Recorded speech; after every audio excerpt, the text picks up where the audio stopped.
Hello, Abigail here with the astrology for Taurus season. Guess what, guys? It's actually pretty chill. Doesn't mean that stuff isn't happening, doesn't mean that we're not experiencing life and that there aren't kind of personally difficult things in our charts. Astrology affects every birth chart differently, it affects different people differently. There's also stuff like asteroids that a lot of us don't consider that can also be affecting our chart. So I'm not saying that big events aren't happening in Taurus season. We're just not going through like a massive generational event like Neptune entering Aries and the Venus Mercury retrograde, which while it's not generational, it's a very intense moment on top of eclipse season.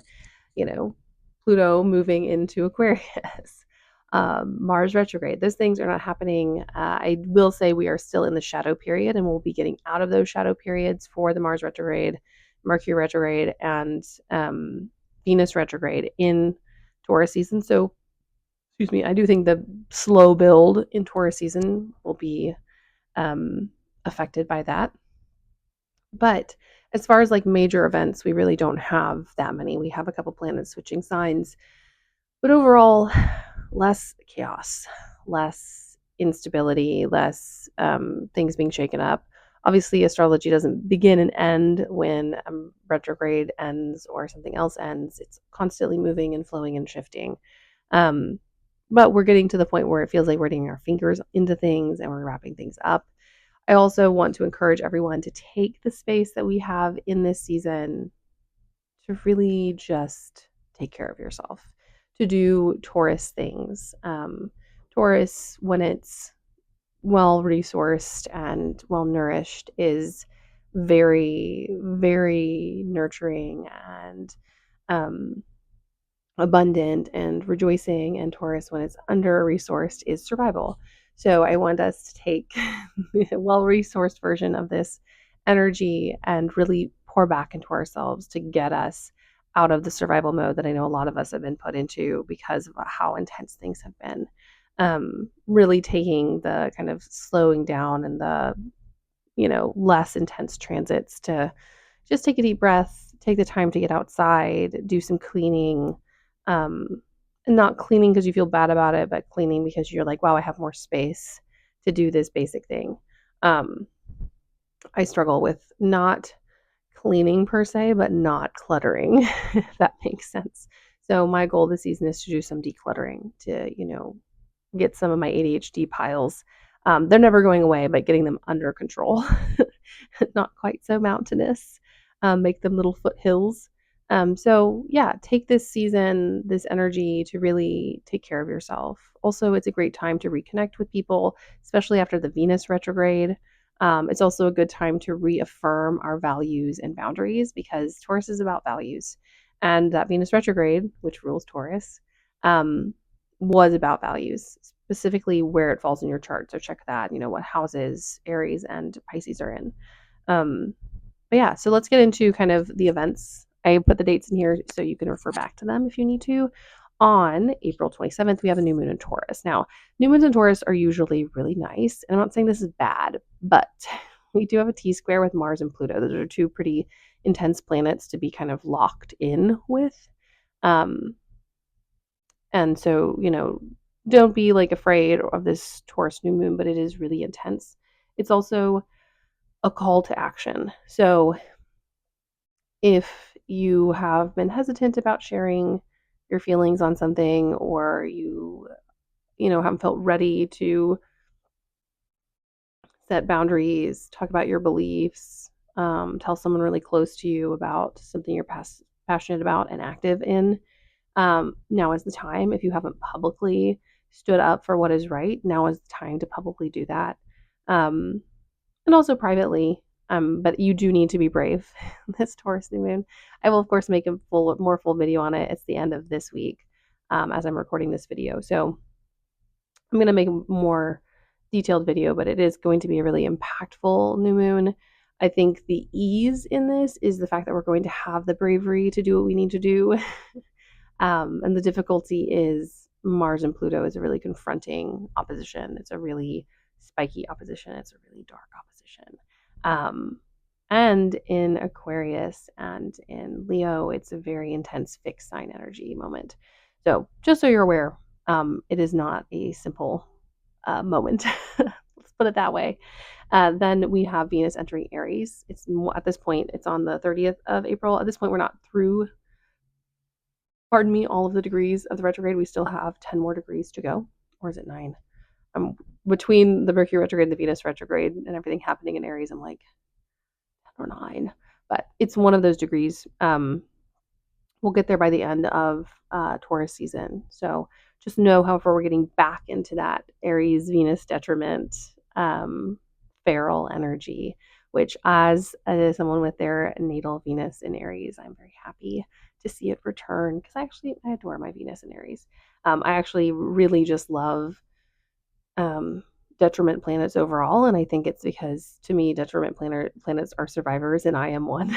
So when I encounter them, even when they're not in my own chart, I feel like a really strong affinity for them, and I appreciate and enjoy their unique gifts and abilities.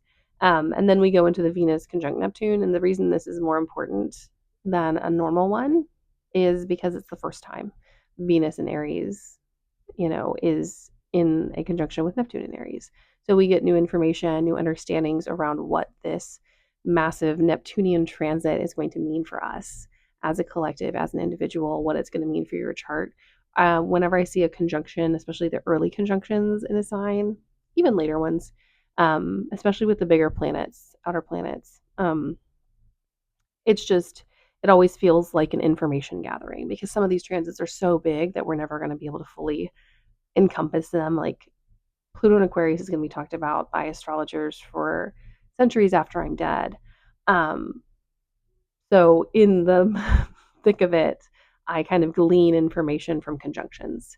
That's kind of how I see it. And you can get them from other aspects too, but I find that closeness and proximity gives a lot of information.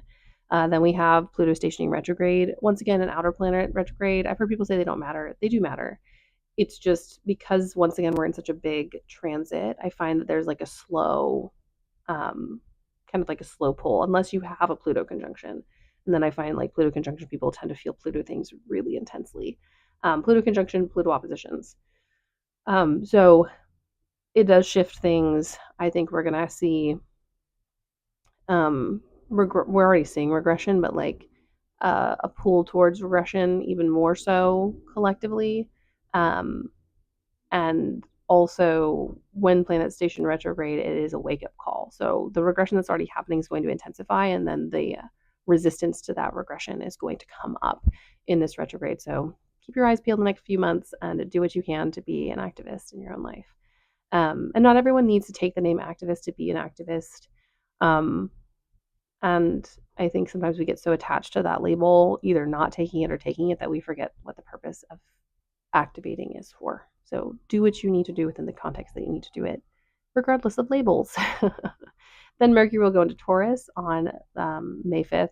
Oh, and that Pluto retrograde was on May 4th, and the Venus Neptune conjunction was May 2nd. If you can't tell, I'm still recovering from a cold, and it always makes me a little fuzzy. Um, so Mercury, goes into Taurus. Mercury in Earth signs isn't always like the quickest moving or the most fun, but I do find that there's a beautiful commitment to Mercury and Taurus. Vows made under a Mercury in any earth sign I find to be very, very important and very meaningful. Um, Also, it's always an important reminder that words matter. Um, just shooting your mouth off about something that is personal to someone else, not a great idea with Mercury and Taurus. Be thoughtful about what you say, but not so thoughtful that you don't say it, which is the kind of like negative effect where you're like, I'm just going to wait until there's a good time. There's never a good time to say something difficult. Um, there is just better times and worse times. And then we go with the full moon in Scorpio. This one's going to be really another impactful one. I do think it's actually going to feel a bit easier than the Taurus new moon, which is weird because that's a fallen moon. But I do think that conjunction to Uranus is really going to kick things off. Um, so it's going to feel more expansive, more released, more wild and untamed, which I feel like we all could use a bit of that energy. And last but not least, on May 17th, a few days before we go into Gemini season, we get the Sun conjunct Uranus. Now, Does the sun have that conjunction every year? Yes. Last year, the sun conjunction was in tandem with the Jupiter conjunction. They were roughly around the same time. It was really important and impactful. So those themes are coming back up. Also, if you were born in the early 90s, edge of the 80s, that Neptune Uranus conjunction over in Capricorn is getting lit up for the last time. So this is really important, especially for those dates. Or if you have any planets, late degree Virgo, late degree Capricorn, this has been a long trek. Whatever planets there have been activated multiple times in the past few years. So just pay attention to what's happening and also say a farewell to Uranus in Taurus. We'll get it back for a little bit at the end of the year, but then in 2026, it'll officially go back into Gemini for its full transit. So, like, big astrology, but not astrology we haven't experienced before in some way. And when it does come to bigger astrology, which I said there's not much in Taurus season, but in general, something that a little thought I had this week, which I think is important to share, is if you're really afraid of astrology because you've never experienced it or because of the lack of familiarity of a transit, I will remind you, as someone who believes in past lives, your soul has experienced a version of pretty much every kind of astrology you can imagine. And so the fear of the unknown to me is more digestible in that lens. Um, I've experienced a lot of this before. I think that's also why, astrologers are good at predicting things and knowing things. Is because it's just a connection to that past understanding and that past iteration of self. So if you're worried or concerned about the upcoming astrology and stuff, don't be. Your soul has experienced it before, and it can be upsetting. And I have definitely been wrecked this year by some astrology I was really excited for. um, I think good long-term astrology, uncomfortable and painful short-term astrology.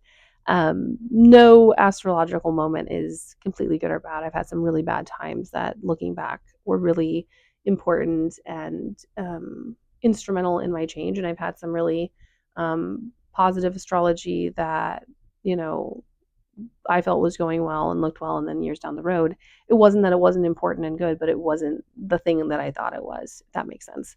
So it's all about perspective in these times. But as I leave you in this video, um, really embrace the energy of Taurus season, embrace the world that we have, commit to protecting it and its resources and its beauty from people who just want to strip it bare and desecrate it. Uh, that is, there's a reason Earth Day is in Taurus season. um, whether they planned that or not when they did it, it's because it is about abundance and commitment to the soil and earth and material things and care for things that grow.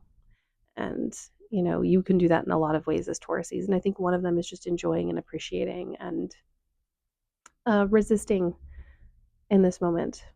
And I think sometimes we get so caught up in thinking we have to do these big, grandiose actions. And I really think, from the lens of Taurus, the most beautiful, grandiose things you can do for the world is your day to day commitment to being who you were meant to be and to believing in and caring for the things that you have been given in this lifetime. And obviously, we have to extend that beyond just our personal lives, but I think it all starts there in this intimate space, which the beginning of the zodiacal year is about. That intimate space. It's about us and the things around us and the things that we are gifted with and our skills and talents.